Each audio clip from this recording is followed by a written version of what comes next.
માટે તૈયાર છે. બિલકુલ બિલકુલ. તો આ ખૂબ જ મહત્વપૂર્ણ કહી શકાય બાબત, તેને પણ સમજવી પડશે અને તેનું અમલ થાય તે પણ હવે જરૂરી લાગી જ રહ્યું છે. ભરતજી, આપની છેલ્લી પ્રતિક્રિયા અને ત્યાર પછી જિગ્નેશભાઈની પણ છેલ્લી પ્રતિક્રિયા ટૂંકમાં લઈ લઈશું. આ બાબતે હું એટલું ચોક્કસ કહીશ કે આપણે જયારે સ્કૂલમાં હતા ત્યારે આપણને બધાને એક જેને આપણે પ્લેસ કહીએ છીએ પ્રતિજ્ઞા પત્ર હતું ને આપણને બધાને યાદ હતું, ભારત મારો દેશ છે લઈને એન્ડ સુધી. એ અત્યારે ક્યાંક ને ક્યાંક વિસરાઈ ગયું છે સ્કૂલોમાંથી, તો એને ફરીથી રિપીટ લાવવું પડશે જો આપણા બાળકોમાં દેશભક્તિ જગાવવી હોય તો. બાકી એનસીસી અને એનએસએસ છે, આ બંનેને પ્રોત્સાહન આપવું પડશે. ઘરેથી જયારે રૂટ કોઝ ઉપર આપણે કામ નહીં કરીએ, મૂળ સુધી નહીં પહોંચીએ, ત્યાં સુધી કોઈ પણ કીડો છે એ છોડને ખાતો રહેશે અને એમાં આપણું નુકસાન યુવાધન, બાળક આજનું એક ભવિષ્યનું છે, આપણું દેશનું ભવિષ્ય છે, તો એ ક્યાંક ને ક્યાંક વિખરાઈ જશે. મોબાઈલનો યુઝ છે એ સાહેબે કીધું એ પ્રમાણે મોબાઈલનો બિલકુલ બેન કરી દેવું જોઈએ બાળકો માટે, તો હું તો એટલું રિકમેન્ડ કરું છું. આના સિવાય સૈનિકો અને જેમ સાહેબે કીધું એમ અગ્નિવીરો, તો અગ્નિવીરો 4 વર્ષ પછી જયારે રિટાયર થઈને આવશે તો એમના માટે એક સારી એવી જોબની ઓપોર્ચ્યુનિટી જો આપવામાં આવે અહીંયા સરકાર દ્વારા, તો એનાથી શું છે કે નવા બીજા જે બી હાલ સાહેબે કીધું ને એ રીતે કે માઇન્ડસેટ બધાના અલગ અલગ છે કે 4 વર્ષ પછી સૈનિક રિટાયર થઈને ઘરે આવશે અને એના પછી જોબની વાત, એ બધા પ્રશ્નોની સામે આપણે જો એમને સારું એવું અહીંયા જોબમાં એમને પ્રોટેક્શન આપીશું તો બીજા અગ્નિવીરમાં જોડાશે અને એક ડિસિપ્લિન અને સોલ્જર ટાઈપનો આખો સમાજ ઉભો થશે, દેશ ઉભો થશે. અને આજથી જેમ 47 ની પહેલા સાહેબે કીધું 2040 પહેલા આપણે આ વિઝનને પૂરું કરી શકીશું, ત્યારે આપણે અચીવ કરી શકીશું જ્યારે અત્યારે રિટાયર થતા અગ્નિવીરોને આપણે સારી રીતે પ્રસ્થાપિત કરી શકીશું. અને એ ઉદાહરણ પેઢી જોશે અને ફરીથી અગ્નિવીરમાં જશે. એટલે એક એ વિષય છે. આ સિવાય જે માજી સૈનિકોના અત્યારે હાલ આપણા જ્વલંત પ્રશ્નો છે જેને કારણે ઘણા રાજ્યોમાં આંદોલનો ચાલે છે, આપણા ગુજરાતમાં પણ તમે જોયું છે કે આંદોલનો થયા હતા, તો એના પણ વિશે સરકારે થોડું વિચારવું જોઈએ. કારણ કે જેને 20 વર્ષ 25 વર્ષ નોકરી કર્યા પછી અહીંયા આવી અને એમના 40 માર્ક્સના મુદ્દા માટે થઈ અને એમને લડવું પડે, તો એ થોડું સરકારે આ વાતે ધ્યાન દોરવું પડશે. કારણ કે તમે યુવા પેઢી સાથે એક એક્સ સર્વિસમેન જે 35-45 વર્ષની વયે રિટાયર થઈને આવે છે એને તમે કમ્પેર ના કરી શકો. જિગ્નેશભાઈ, આપને ખૂબ જ ટૂંકમાં આપની પાસેથી પણ છેલ્લી પ્રતિક્રિયા લઈ લેવા માંગીશું. સાહેબે શિક્ષણની વાત કરી હતી કે આપણો જે યુવા વર્ગ છે એ જ મોટું ધન છે, તો હું કહેવા માંગીશ સેન્ટ્રલ ગવર્મેન્ટનો આંકડો છે 95,000 સ્કૂલ, સરકારી ગવર્મેન્ટ સ્કૂલ પાછલા 5 વર્ષની અંદર બંધ થઈ ગઈ છે. અને એમાં પણ મોટો આંકડો ગુજરાતનો પણ છે. આજે ગુજરાત ભારતનું વિકાસ મોડેલ છે, ગ્રોથ એન્જિન છે, તો આની પાછળ કોણ દેખશે? સરકારી સ્કૂલો કેમ બંધ કરવામાં આવે છે અને પ્રાઇવેટ સ્કૂલોને પ્રોત્સાહન કેમ આપવામાં આવે છે? આપણે તો ઉદ્યોગો વિકાસશીલ મોડેલ બનવા માંગીએ છીએ. આજે દેશનું મોડેલ છીએ જ આપણે ગુજરાત, તો આપણે ગુજરાત, હું મારો કહેવાનો મતલબ સરકારી શાળાઓ કેમ બંધ કરીએ છીએ? કેમ દિલ્હીની જેવી સ્કૂલો આપણે બનાવી શકતા નથી? કેમ પંજાબની જેમ, પંજાબ જે 16મા નંબરે હતું એ આજે પહેલા નંબરે પોતાના રોલ મોડેલ સ્કૂલો બનાવે છે, તો ગુજરાત કેમ ના બનાવી શકે? અને બીજી વસ્તુ જે ભારતભાઈએ કીધું એ કે આજે અગ્નિવીરો માટે ગવર્મેન્ટે સ્કીમ તો આલી, પણ એ સ્કીમ કાગળ ઉપર ના રહેવી જોઈએ. આજે અમે ભોગવીએ છીએ. અમારા અનુભવ તમને કહું છું, પાછલા 12 મહિનાથી અમે માનનીય નાયબ મુખ્યમંત્રી શ્રી ગૃહમંત્રી શ્રી હર્ષ સંઘવી સાહેબને દર મંડે મળવા ગઈએ છીએ.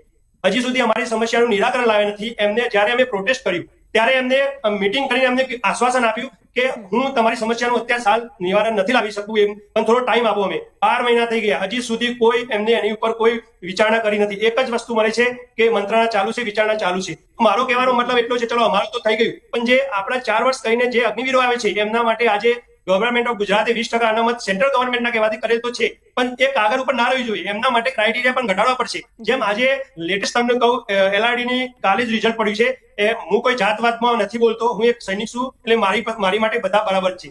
પરંતુ હું તમને ખાલી બતાવવા માંગુ છું કે લાસ્ટ મેરિટમાં 80 માર્ક્સે સિલેક્શન થાય છે મહિલાનું, એના પછી EWS માં 84 માર્ક્સે સિલેક્શન થાય છે, અને એ જ ક્રાઇટેરિયા એક્સ સર્વિસમેન માટે રાખવામાં આવે છે. આજે એક્સ સર્વિસમેન 35 વર્ષ 40 વર્ષે રિટાયર થઈને આવે છે, તો એની ઉપર પારિવારિક જિમ્મેદારીઓ છે, એની ઉપર આર્થિક જવાબદારીઓ છે, એની ઉપર સામાજિક જવાબદારીઓ છે. ગવર્મેન્ટ એવું વિચારે છે કે એ લોકો જે સ્ટુડન્ટ ભણતો આવે છે અને જે એક્ઝામ આપે છે એના બરાબર એમનો માઇન્ડસેટ હશે. આજે જે યુવા જે સૈનિક નોકરી કરીને આવે છે એને -50 ડિગ્રીમાં પણ રહેવું પડે છે, +50 ડિગ્રીમાં પણ રહેવું પડશે, અને સાયન્સ પણ એની એક્સેપ્ટ કરે છે કે એના લીધે માઇન્ડ ઉપર ઇફેક્ટ પડે છે. તો અમે આ તમારા પ્લેટફોર્મથી ગવર્મેન્ટને વિનંતી કરીએ છીએ કે અમારી રજૂઆતોનું જલ્દીથી જલ્દી નિરાકરણ લાવે અને આવનારી પેઢી જે અગ્નિવીર આવે છે એમના માટે જે પ્રપોઝલ લાવ્યા છે એ કાગળ ઉપર પ્રપોઝલ ના રહેવું જોઈએ અને ગ્રાઉન્ડમાં પણ આવવું જોઈએ. આજ અનામત તો આપી દેવામાં આવે છે, પણ ગ્રાઉન્ડમાં હું તમને કહું, મેં RTI થી રાજ્ય સૈનિક બોર્ડથી ડેટા લીધેલો છે. પાછલા 5 વર્ષની અંદર 5000 એક્સ સર્વિસમેન રિટાયર થયા છે.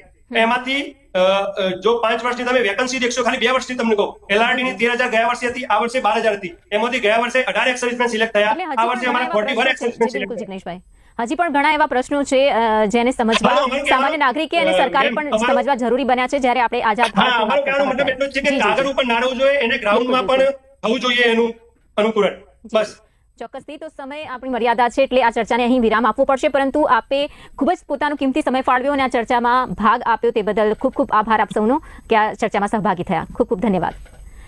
તો ચોક્કસથી આપણે ઘણું બધું સમજ્યા કે વિકસિત ભારત અને સાથે સાથે આઝાદ ભારત જ્યારે આગળ વધી રહ્યો હોય ત્યારે કઈ કઈ બાબતોનું ધ્યાન આપવું જરૂરી છે. તો મિત્રો, આ 1 કલાકની ચર્ચા જે સવાલો પણ ઊભા કરી રહી છે, જે દર્પણ આપણી સામે ધર્યું છે, તે આપણને લાંબુ સમય વિચારતા પણ કરી દેશે. કારણ કે જ્યારે આપણે 1947 થી લઈને 2026 સુધીના 80 વર્ષના ભારતના પ્રવાસને જોઈએ છીએ ત્યારે ગર્વ પણ થાય છે અને જવાબદારીનો અહેસાસ પણ થાય છે. આપણા સૈનિકોએ, આપણા રક્ષા વિશેષજ્ઞોએ અને આર્ટિલરીની રચનાઓએ આજે સાબિત કરી દીધું છે કે ભારતની તાકાત માત્ર આધુનિક શસ્ત્રોમાં નથી, પરંતુ દેશવાસીઓની એકતામાં અને યુવા પેઢીના સંકલ્પમાં પણ છે. આજે આપણે ગામડાઓથી લઈને ગ્લોબલ પાવર બનવા સુધીની સફર ખેડી લીધી છે, ટેકનોલોજીથી લઈને અર્થતંત્ર સુધી ડંકો વગાડ્યો છે, પરંતુ સાચી આઝાદી ત્યારે જ સાર્થક થશે જ્યારે છેવાડાના માનવી સુધી વિકાસ પહોંચશે, જ્યારે નાગરિક તરીકેની આપણી ફરજો આપણા જ અધિકારો જેટલી પવિત્ર બનશે. તો અંતમાં એટલું જ કહીશ કે તિરંગો માત્ર લહેરાવા પૂરતો નહીં, પણ એ આપણા દરેક ભારતીયની નસોમાં વહેતી પ્રતિજ્ઞા હોવી જોઈએ. તો આપ સૌને અને દેશના ખૂણે ખૂણે બેઠેલા પ્રત્યેક નાગરિકને સ્વાતંત્ર્ય દિવસની અનંત શુભકામનાઓ. જય હિન્દ, જય ભારત, વંદે માતરમ.